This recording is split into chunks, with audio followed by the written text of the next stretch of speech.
बलूचिस्तान समेत दोनों सूबों में पाकिस्तान की बदअमनी है, एक हालत जंग है और इसके डांडे मिलते हैं अफगानिस्तान, काबुल से और काबुल से न्यू दिल्ली तक, जहां पे बैठा है अजीत डोवल। इंडिया जो मोदी का इंडिया है वो हिंदुत्व के नजरिए पे चलता है। ये तालिबान जो इस्लाम के नाम पे, जिहाद के नाम पे अफगानिस्तान में हुकूमत कर रहे हैं, ये इस्लाम में हिंदुत्व के नजरिए के साथ कहीं कोई इत्तेहाद, कहीं कोई अलायंस बनता तारीख में आपने पहले देखा है? कि आप कहां हैं।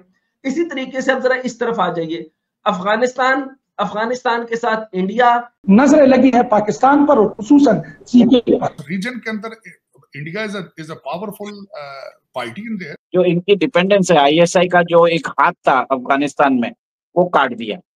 और आपको मालूम है तहरीके तालिबान पाकिस्तान ने अपनी फोर्सेस बॉर्डर पे लगा रखे।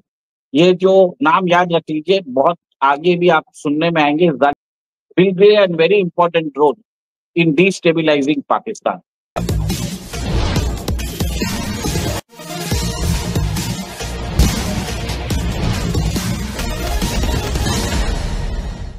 बलूचिस्तान समेत दोनों सूबों में पाकिस्तान की बदअमनी है, एक हालत जंग है और इसके डांडे मिलते हैं अफगानिस्तान, काबुल से और काबुल से न्यू दिल्ली तक, जहां पे बैठा है अजीत डोवल, जिसकी जो नेशनल सिक्योरिटी एडवाइज़र है प्राइम मिनिस्टर मोदी का, और जिसका डिक्लेयर्ड ये डॉक्ट्रिन है कि पाकिस्तान को उनके अंदरूनी एलिमेंट्स जो हैं उनको मजबूत करके उनके ज़रिए कमज़ोर किया जाए, जो कि हो रहा है। $7 बिलियन का असला ये वैसे तो नहीं छोड़ा गया है ना, तो जब साथ में इतनी ज्यादा तादाद में प्रॉपर्टीज भी हों, जो इससे कल हमने सार की विड्रॉल के वक्त नहीं देखी थी। और इस वक्त अगर आप पिछले 1-2 सालों से वायलेंस देखें तो अफगानिस्तान की बनिस्बत पाकिस्तान ज्यादा वायलेंस के लपेट में नजर आ रहा है। जी, ऐसे ही नजरें लगी है पाकिस्तान पर और खुसूसन सीपीए पर। दूसरा खतरनाक तरीन मुल्क है पाकिस्तान, दहशतगर्दी के हवाले से अभी जो रिसेंट रिपोर्ट आई है, और पाकिस्तान में इतने ज़्यादा दहशतगर्दी के वाक़यात हो रहे हैं। ये बात आपकी ठीक है। मेरा अगला सवाल ये है आपसे कि ये जो आपने अभी ग्रेट गेम का जिक्र किया, आपने बहुत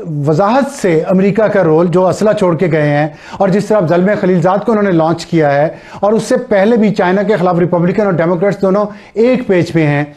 इसके अलावा जो इंडिया का हम नाम सुनते हैं कि तालिबान के, एक मैं इस पे ये बात आपसे जानना चाहूँगा कि इंडिया जो मोदी का इंडिया है वो हिंदुत्व के नजरिए पे चलता है।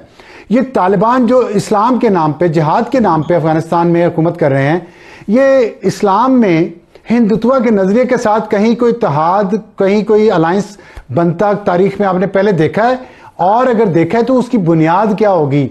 इस्लाम, नजरिया या खाली माल पानी? अफसर साहब, आपने बहुत ही अहम सवाल किया, और बदकिस्मती से जो पाकिस्तानी एनालिस्ट है या जो नैरेटिव बिल्डर हैं वो इसमें नाकाम नजर आते हैं हमें, क्योंकि तारीख में खड़ा था वो काबुल और दिल्ली के बीच में था। मतलब 1947 से पहले तो हम थे नहीं। तो और आज भी अगर आप देखें बीजेपी मुसलसल, अगर उनकी बॉलीवुड इंडस्ट्री को देखें या उनके टेक्स्ट बुक्स को देखें या उनके ओवरऑल इंप्रेशन को देखें, वो मुसलसल तो अफगान वेरियर है, उनको लुटेरे, डाकू, गासिब इसके नाम से याद करते हैं। रिकॉर्ड उठाकर देखें, अजीत डोवल जनवरी 2021 में उन्होंने अफगानिस्तान का दौरा किया, उनको तबकी दी, उनको कहा हम आपके साथ हैं, और फिर हमने देखा 15 अगस्त को सब कुछ मलियामेट हो गया। आज वही जो हिंदू इंतहा पसंद हुकूमत है, आज वो उनके बदले में अफगान तालिबान के साथ बैठे हुए हैं। और ये कोई पहली दफा नहीं है, 90s में एग्जैक्टली ये काम उन्होंने डॉक्टर नजीब के साथ भी किया। ठीक है। लेकिन हमारा अपना भी, जैसा कि मैंने जिक्र किया कि हमारे नैरेटिव के हवाले से जो हमें करना चाहिए, बदकिस्मती से हम वो नहीं करते। ठीक है, बहुत अच्छा आपने याद करवाया। रीजन के अंदर India is a powerful party in their. और दूसरा उसमें ये कि उनकी मिडिल क्लास जो ग्रो कर रही है, बल्कि उसको जो कहते हैं ना, चाइना स्लोज इंडिया ग्रोज, बल्कि मोदी साहब ने एक बहुत बड़ा प्लान ऑफर किया है जो वो चाइनीज का अल्टरनेट बना के दुनिया को देना चाहते हैं कि चाइना भारत में आओ, चीजें असेंबल करो। तो वो दर हकीकत इंडिया की इंपॉर्टेंस अपनी जगह है, चाहे वो डिफेंस रिलेटेड हो या ना हो। मेरे ख्याल में जेडी वैस साहब का वहां जाना इट मीन्स के India US relationship are strong. अगर देखा जाए तो दूसरी दुनिया तो सोई पड़ी सारी, दूसरी दुनिया में से ना कोई चीज नई बनाने की सलाहियत है, ना मिडिल क्लास है, ना ग्रोथ है, ना अमन चैन है। पैसा हमेशा वहां जाता है जहां सुकून हो, जहां रावी चैन की लिखता हो, जहां पे पंप चल रहे हो, वहां पे इकॉनमी ग्रो नहीं करती, ना इकॉनमी, लोग जाते नहीं, ट्रैवल नहीं करते, दूसरी अलग की बात। जो इनकी डिपेंडेंस है, आईएसआई का जो एक हाथ था अफगानिस्तान में, वो काट दिया। और आपको मालूम है तहरीक तालिबान पाकिस्तान ने अपनी फोर्सेस बॉर्डर पे लगा रखे, और अगर अमेरिकन को बगराम एयरबेस मिल जाता है तो डायरेक्ट सपोर्ट हो जाएगा अमेरिकन को, अफगान को अमेरिकन से। और इस समय वो बाईपास करेंगे आईएसआई, रावलपिंडी में जो जनरल्स है उनके ऊपर बाईपास किया जाए। टोटली जो बोलते हैं ना, पाकिस्तान की लीडरशिप, पाकिस्तान की जो मिलिट्री लीडरशिप है, पाकिस्तान का जो आईएसआई है, पाकिस्तान का जो डीप स्टेट है, उनको टोटली इररिलेवेंट कर दिया गया। क्योंकि आप ये देखिए कि पाकिस्तान के अंदर बलूचिस्तान आर्मी ने, बलूचिस्तान नेशनल आर्मी ने कम से कम 400 से 500 पाकिस्तानी सोल्जर्स को मार दिया। 2500 से ज्यादा Pakistani soldiers every day they are resigning. वो बोलते हैं हम गल्फ में जाके मजदूरी कर देंगे, पर पाकिस्तान के लिए नहीं मरना चाहते। और बलूचिस्तान में हम देखते हैं रोज 4 से 5 पाकिस्तान सोल्जर्स शहीद होते हैं, क्योंकि वो देश के लिए मर रहे हैं। वो एटलीस्ट अब एक तरह से मैं उनके लिए ये बताऊंगा कि वो बिना मतलब के मर रहे हैं।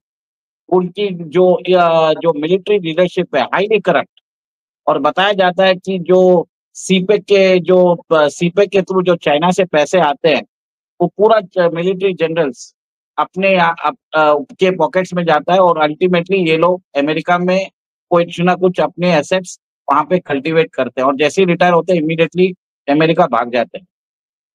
तो पाकिस्तान की जो फोर्सेस है उनका मोरल डाउन हो रहा है। लीडरशिप, शहबाज शरीफ या वो भुट्टो, जो बिलावल भुट्टो, दोनों अनइंस्पायरिंग। मरियम नवाज शरीफ का तो बताया जाता है कि आसिम मुनीर के साथ अफेयर चल रहा है, ठीक है। और एक और एक चीज है कि पाकिस्तान के अंदर आप देखेंगे जनरल इकोनॉमिक ब्रेकडाउन है।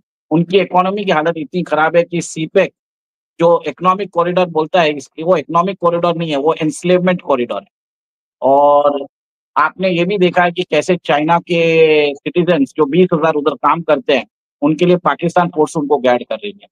तो कहीं ना कहीं ये डेवलपमेंट दिखाता है मेरे हिसाब से कि धीरे धीरे पाकिस्तान जो बोलते हैं गड्ढे में जा रहा है, इकोनॉमिकली, पॉलिटिकली, सोशली, उनकी लीडरशिप, एवरीवन। और एक ही आदमी उनको बचा सकता है, इमरान खान। और मेरे हिसाब से ये जो नाम याद रख लीजिए, बहुत आगे भी आप सुनने में आएंगे, Zalmay Khalilzad will play a very important role in destabilizing Pakistan. जिसकी मैं बार बार जब मैं बात करता हूँ कि वो फिर पाकिस्तान मेरे मुंह से निकल आता है, क्योंकि अल्टीमेटली हम पाकिस्तानी। लेकिन सैड रियलिटी है कि हम 1947 से we have not been serious about Pakistan, और अभी भी लग नहीं रहा कि अभी तक हम सीरियस होंगे। तो चीमा साहब, दर हकीकत आपको पता नहीं था कि क्या हो रहा है वहां, आपको पता नहीं था क्या हो रहा है। मैं वही तो कह रहा हूं कि आप बैंडेज चेंज करते हैं। जब सरदार को करप्शन में इन्वॉल्व करके आप समझते हैं कि आप सो जाएं, बलोचिस्तान कहीं कुछ नहीं होता, बलोचिस्तान को तो ज्यादती तो आप कर रहे हैं उसके साथ। अब बल्कि मैंने कल रिसर्च कर रहा था, सबसे बड़ा रेवोल्यूशन चीमा साहब आप इस वक्त जो तबाही के सर पे है, किस वजह से है? स्मार्टफोन की वजह से।